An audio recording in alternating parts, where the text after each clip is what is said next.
आज हम ये सोचते हैं कि मैं बड़ा सब्र करता हूँ, या कोई औरत कहे कि जी मैं बड़ी सब्र करती हूँ। ऐसी ऐसी अजीम मिसालें दुनिया में मौजूद हैं और ऐसे ऐसे हौसले वाले इस दुनिया के अंदर आए कि हम सोच भी नहीं सकते। एक अरब ख़ातून खाना काबा का तवाफ़ कर रही थी और तवाफ़ के दौरान साथ साथ रो भी रही थी और ये दुआ कर रही थी कि अल्लाह अगर तेरा फ़ैसला यूं ही है, अगर तू इसी तरह राज़ी है तो मैं भी तेरे फ़ैसले पे राज़ी हूँ। तवाफ़ से फ़ारिग़ होने के बाद एक नौजवान मिला, कहने लगा माँ जी अगर इजाज़त हो तो आपसे एक बात पूछना चाहता हूँ। माँ ने कहा भी बेटा पूछो। जवान कहने लगा भी क्या बात थी कि आप दौरान तवाफ़ रो भी रही थी और साथ ये भी कह रही थी कि अल्लाह अगर तू इसी तरह राज़ी है तो मैं भी तेरे फ़ैसले पे राज़ी हूँ, इसकी क्या वजह है? औरत कहने लगी बेटा बात यह है कि मुझे अल्लाह ने 3 बेटे अता किए थे। क़ुरबानी का मौका था या कोई और घर में तकरीब थी तो मेरे खामद ने एक बकरी ज़िबा की। बकरी ज़िबा करने के बाद छुरी और चाकू वहीं रख कर वो अपने काम पे अपने और ज़रूरियात में लग गए। मैं तंदूर पर रोटियां बनाने लगी। छोटा बच्चा मेरे साथ था, मेरे पास था। दरमियान वाले 2 बच्चे 2 बेटे वो खेल रहे थे। अब उन्होंने वो मंज़र अपनी आँखों से देखा कि बाप ने बकरी को यूँ पकड़ा, यूँ लिटाया, यूँ उसकी गर्दन पे छुरी फेरी। तो वो एक भाई ने, बड़े भाई ने छोटे भाई को लिटा दिया। अपने अंदाज से तो वो खेल रहे थे, लेकिन याद रखें बच्चा जो देखता है उसी की नकल करता है, उसी की नकल उतारता है। चाहे हम उसके सामने अच्छा करें तो वो अच्छे की नकल करेगा, बुरा करें तो बुरे की नकल करेगा। अब उस बड़े भाई ने छोटे भाई को लिटाया और इसी तरह उसकी पाँव पे पाँव रखा और उसकी गर्दन पे हाथ रखा और यूँ छुरी चलाने लगा। छुरी चल गई।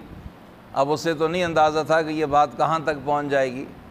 औरत कहने लगी कि मैंने चीख की आवाज़ सुनी तो मैं दौड़ती हुई अंदर गई तो मैंने क्या देखा कि मेरा दरमियान वाला बेटा वो खून में लथपथ है और उसकी आखिरी सांसें चल रही हैं। मैंने उस सर ऊपर उठाया, देखा तो बस इतने में वो ख़त्म हो गया, रूह परवाज़ कर गई। अब मैंने उसे उठाया और चारपाई पर डाल दिया।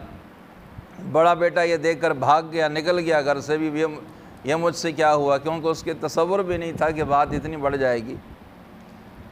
अब इसने उस छोटे को चारपाई भी लिटाया। कहने लगी और मैं अब बड़े बेटे को ढूंढने निकली भी, पता नहीं भाग कर कहाँ चला गया, किसी और मुसीबत में ना पड़ जाऊँ। अड़ोस पड़ोस में पूछा, पड़ोसियों से पूछा, रिश्तेदारों के घर में पता किया, लेकिन वो कहीं से ना मिला। वापस घर आई थक हार कर। कहने लगी मेरे दिल में ख्याल आया कि ये जो लकड़ियों का गट्ठा पड़ा है, यहाँ लकड़ियाँ जमा कर रखी हैं, कहीं इनके पीछे ना छुपा हो। तो वो औरत कहने लगी कि मैंने लकड़ियों के गट्ठे के पीछे देखा तो वो वहाँ छुपा हुआ था। अब अल्लाह की करनी कि उस लकड़ियों के गट्ठे में कहीं सांप भी बैठा था। उस सांप ने डंग मारा और वो बच्चा भी फौत हो गया।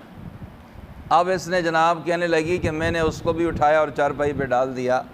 अब अचानक मुझे ख्याल आया कि अल्लाह की बंदी, वो जो छोटा बच्चा तेरे साथ था, तंदूर के पास बैठा था, तंदूर पर बैठा था और तू इनकी आवाज़ सुनकर अंदर गई, उसका क्या बना? अल्लाह अकबर कबीरा। औरत कहने लगी कि जब मैं इस ख्याल से वापस तंदूर की तरफ भागी तो मैंने देखा कि वो भी तंदूर में गिर कर वो भी कोयला बन चुका था। अल्लाह अकबर कबीरा।